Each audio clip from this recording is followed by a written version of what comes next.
बिस्मिल्लाहिर्रहमानिर्रहीम। एक्सरसाइज 3.5 का question number 2 का पार्ट नंबर 3 करेंगे हम। क्वेश्चन नंबर 1 का पार्ट नंबर 1 था क्रैमर रूल के बारे में कि सिस्टम को सॉल्व करना था by making use of Cramer rule, वो हम कर चुके हैं ऑलरेडी।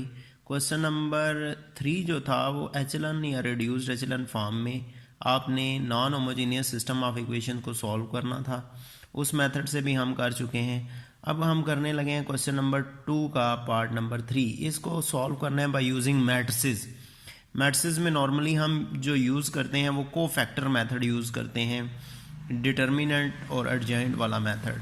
तो इसमें हम क्या करेंगे, सबसे पहले तो क्वेश्चन लिखा हुआ है 2x1 plus x2 plus 3x3 is equal to 3, x1 plus x2 minus 2x3 is equal to 0, minus 3x1 minus x2 plus 2x3 is equal to minus 4।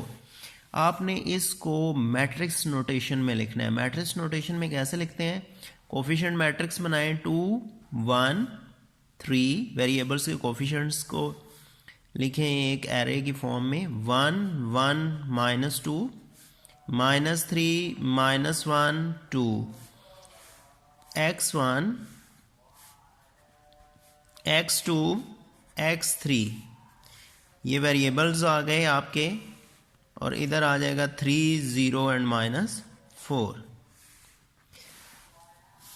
अब इसमें ये मैट्रिक्स नोटेशन है, अगर इसको दोबारा से आप मल्टीप्लाई करें कॉलम, इस मैट्रिक्स को इस कॉलम के साथ और इक्वल मैट्रिक्स की डेफिनेशन को यूज़ करें तो ये सिस्टम दोबारा से आपका रिकवर हो जाएगा।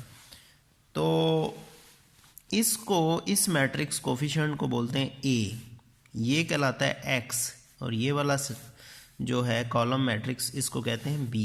ये x is equals to b आ गया।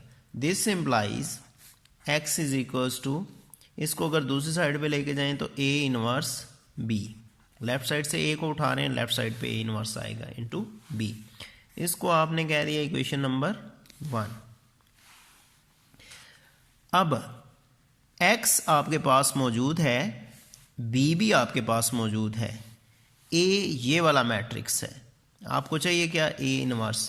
तो a वेयर, पहले ये बता दें कि ये कौन कौन सी चीज़ें हैं। a है ये वाला matrix 2 1 3 1 1 minus 2 minus 3 minus 1 and 2। x है ये matrix of unknowns x1 x2 x3, और b है ये कॉलम मैट्रिक्स 3 0 माइनस 4। ये मैट्रिक्स बन गए। मैट्रिक्स को हमने नाम दे दिया a। अब x मालूम है हमें, b भी मालूम है, a मालूम है, a इनवर्स आपने मालूम करना है। a से a इनवर्स निकालने के लिए सबसे पहले डिटर्मिनेंट ऑफ a फाइंड करना होता है। a से a इनवर्स निकालने के लिए आपको मालूम है फार्मूला a इनवर्स फाइंड करने का। a इनवर्स इक्वल होता है 1 over determinant of a into adjoint of a। दो चीज़ें फाइंड करनी होती हैं आपने, एडजॉइंट ऑफ a और डिटर्मिनेंट ऑफ a। हम डिटर्मिनेंट ऑफ a फाइंड करने लगे हैं। ये आ जाएगा 2 1 3 1 1 माइनस 2 माइनस 3 माइनस 1 एंड 2। ये आ जाएगा 2 इंटू 3 क्रॉस 3 मैट्रिक्स का डिटर्मिनेंट कैसे एवेलुएट करते हैं आपको बताया हुआ है। रो 1 से इसको एक्सपेंड करना शुरू करें, 2 रो 1 छोड़ दें, और रो जिस कॉलम में ये 2 है उस कॉलम को छोड़ दें, जिस रो में ये 2 है उसको छोड़ दें, बाकी का डिटर्मिनेंट 2 क्रॉस 2 डिटर्मिनेंट आएगा 2 माइनस 2 माइनस 1। यह आ जाएगा 2 माइनस 6 प्लस 3, और ये आ जाएगा माइनस 1 प्लस 3। बनेगा 2 into 0 minus 1 minus 4 plus 3 into 2। ये बन जाएगा 4 0 plus 4 plus 6 which is equals to 10, और 10 इज़ नॉट इक्वल्स टू 0, इसलिए हम इसका इन्वर्स एवेलुएट कर सकते हैं। अगर इक्वल्स टू 0 आ जाए तो ये क्वेश्चन यहीं पे ख़त्म हो जाएगा, इसका फिर हम इन्वर्स एवेलुएट नहीं कर सकेंगे। ये आ गया।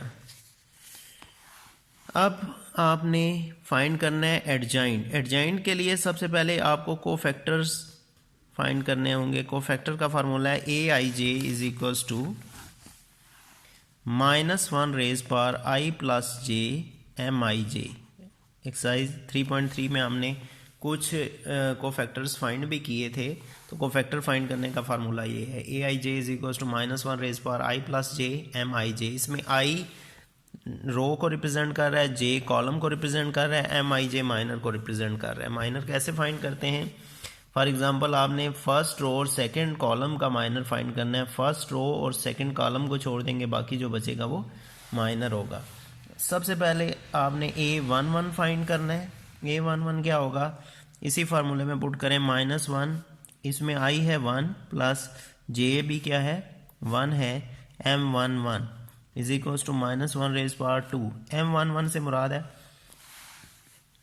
फर्स्ट रो A11, ए की फर्स्ट रो छोड़ दें और फर्स्ट कॉलम छोड़ दें। 1 से मुराद रो और सेकंड वाला जो 1 है उससे मुराद कॉलम है। फर्स्ट रो छोड़ दो और फर्स्ट कॉलम छोड़ दो, पीछे क्या बचेगा 1 -2 -1 2 1 -2 -1 2।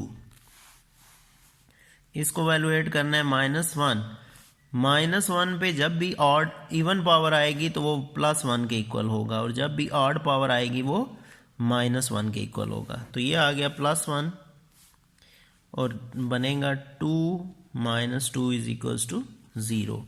A12 is equals to -1 raise power 1 plus 2 M12 is equals to -1 raise power 1 plus 2 3 के इक्वल आ जाएगा, और ये बनेगा M12 मीन फर्स्ट रो आपने छोड़नी है, ए की फर्स्ट रो छोड़ दें और सेकंड कॉलम छोड़ दें। फर्स्ट रो और सेकंड कॉलम, पीछे क्या बनेगा 1 - 2 फर्स्ट रो और सेकंड कॉलम 1 - 2 -3 और 2 -1 पे पावर ऑड है तो ये -1 ही रहेगा। ये बन जाएगा 2 और -6 क्या बन जाएगा 4। A13 फाइंड करते हैं। A13 आ जाएगा -1 raise power 1 plus 3 M13 which is equals to -1 raise power 4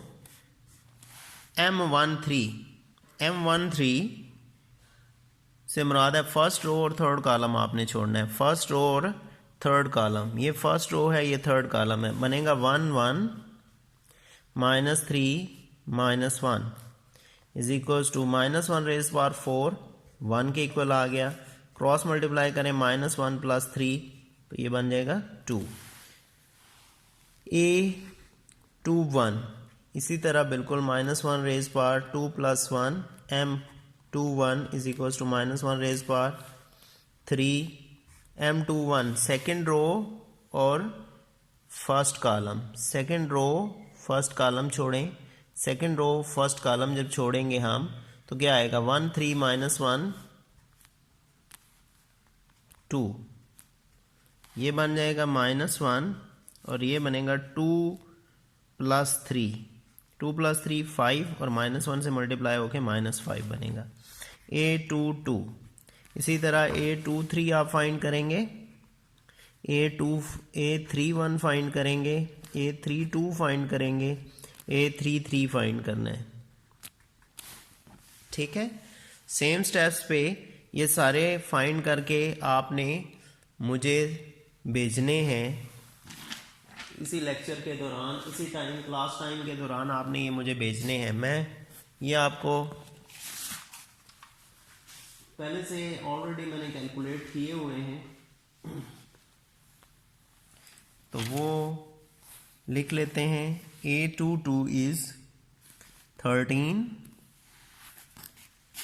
A23 is -1, A31 is -5, A32 is 7 और A33 is 1। ये सब कैलकुलेट किए हुए हैं, ऑलरेडी कैलकुलेटेड हैं। ये वाले सारे आपने कैलकुलेट करके मुझे भेजने हैं अभी। तो इसके बाद कोफैक्टर मैट्रिक्स ऑफ ए, इसको कोफैक्टर मैट्रिक्स ऑफ ए की फॉर्म में लिखेंगे। कोफैक्टर मैट्रिक्स क्या होता है? कोफैक्टर मैट्रिक्स होता है जितने भी कोफैक्टर्स हैं, 9 कोफैक्टर्स बनते हैं, A1 1 1 2 1 3 2 1 2 2 2 3 3 1 3 2 3 3, इन सब को मैट्रिक्स की फॉर्म में लिखना है। यहाँ पे A1 1 आएगा, A1 2 A1 3, A2 1 A2 2 A2 3, A3 1 A3 2 A3 3। तो A1 1 है 0, A1 2 है 4, A1 3 है 2, A2 1 है -5, A2 2 है 13, A2 3 है -1, A3 1 है -5, A3 2 है 7, A3 3 है 1। कोफैक्टर मैट्रिक्स ऑफ ए का ट्रांसपोज आपने करना है। एडजॉइंट ऑफ ए क्या होगा? कोफैक्टर मैट्रिक्स ऑफ ए का ट्रांसपोज इज इक्वल्स टू, आपने इसका ट्रांसपोज लेना है। ट्रांसपोज कैसे लेंगे कि जो रोज हैं उनको आपने कन्वर्ट कर देना है कॉलम में। 0 4 2 -5 13 एंड -1 -5 7 एंड 1। ठीक, ये एडजॉइंट ऑफ ए आ गया। एडजॉइंट ऑफ ए फाइंड कर लिया, तो अब भी आपने क्या करना है? A inverse. ए इनवर्स का क्या तरीकाकार है? ए इनवर्स कैसे फाइंड करते हैं? ए इनवर्स फाइंड करने का तरीकाकार ये है कि ए इनवर्स इक्वल होता है, उसके लिए दो चीज़ें ज़रूरी होती हैं, एक डिटर्मिनेंट ऑफ ए और दूसरा adjoint of A. 1 our determinant of A आप ऑलरेडी फाइंड कर चुके हैं। डिटर्मिनेंट ऑफ ए आपने पेज नंबर 1 में फाइंड किया था, पेज नंबर 1 में है determinant of A is equals to 10। और एडजॉइंट ऑफ ए अभी अभी आपने फाइंड किया है कोफैक्टर ऑफ ए का ट्रांसपोज लेके, और वो आया है आपके पास 0 4 2 0 4 2 -5 13 -1 -5 7 और 1, कॉलम वाइज पढ़ रहा हूँ। ये लिख लिया हमने इधर। अब इक्वेशन नंबर 1 क्या थी? इक्वेशन नंबर 1 देखें तो वो थी x is equals to A inverse b। x is equals to as x is equals to A inverse b। x आपके पास है x1 x2 x3। A inverse अभी अभी आपने निकाल लिया है, वो क्या है? 1 ओवर 10, 0 -5 -5 4 13 7 2 -1 1, और b आपके पास ऑलरेडी मौजूद है 3 0 -4 3 0 -4, b ऑलरेडी आपके पास मौजूद है पेज नंबर 1 पे।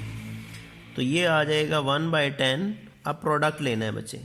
प्रोडक्ट कैसे लेना है? प्रोडक्ट लेने का तरीका क्या है? First row first column, second row first column, third row first column. First row first column 0 -0 +20। Second row first column तो 12 + 0 -28। Third row first column 6 -0 -4। यह आ जाएगा 1/10 20 12 -28 -16, और ये बन जाएगा 2। 6 -4 ये बन जाएगा 2। अब 1/10 हर एक से मल्टीप्लाई हो रहा है मैट्रिक्स में, तो हर एक के साथ मल्टीप्लाई कर देंगे। 1/10 × 20, आगे आ जाएगा 1/10 × -16 और 1/10 × 2। तो 10 2s are 20 हो गया, 5 2s are 10, 8 2s are 16 हो गया, और ये 5 हो गया, 2 5s are 10। ये बन जाएगा 2 -8/5 और 5, x1 x2 और x3। देयरफॉर x1 x2 और x3 is equals to 2 minus 8/5 और 5। ये सोल्यूशन है इस क्वेश्चन का। ठीक, अभी मैं आपको ये क्वेश्चन भेज रहा हूँ। ये है पेज नंबर 1, ये पेज नंबर 2 और ये पेज नंबर 3। इसके इमेजेस मैं भेज दूंगा। आपने ये काम करना है कि A22, A23, A31, A32 और A33 ये तीनों 1 2 3 4 5 को फैक्टर्स हैं। ये आप लोगों ने मुझे सेंड करने हैं कैलकुलेट करके। मेरे नंबर पे आपने ये कैलकुलेट करके, बल्कि ग्रुप में आप लोग ये सेंड करें कैलकुलेट करके। जो जो सेंड करेगा कैलकुलेट करके उसकी अटेंडेंस लगेगी। ठीक है, तो अपना रोल नंबर लिखो पेज पे, एक पे, और इस पे कैलकुलेट करो। उस पेज पे सही करते हो या गलत करते हो बस कैलकुलेट करो इसको, और जो जो कैलकुलेट करेगा उसकी अटेंडेंस लगेगी। ठीक, अल्लाह हाफिज़ बच्चे।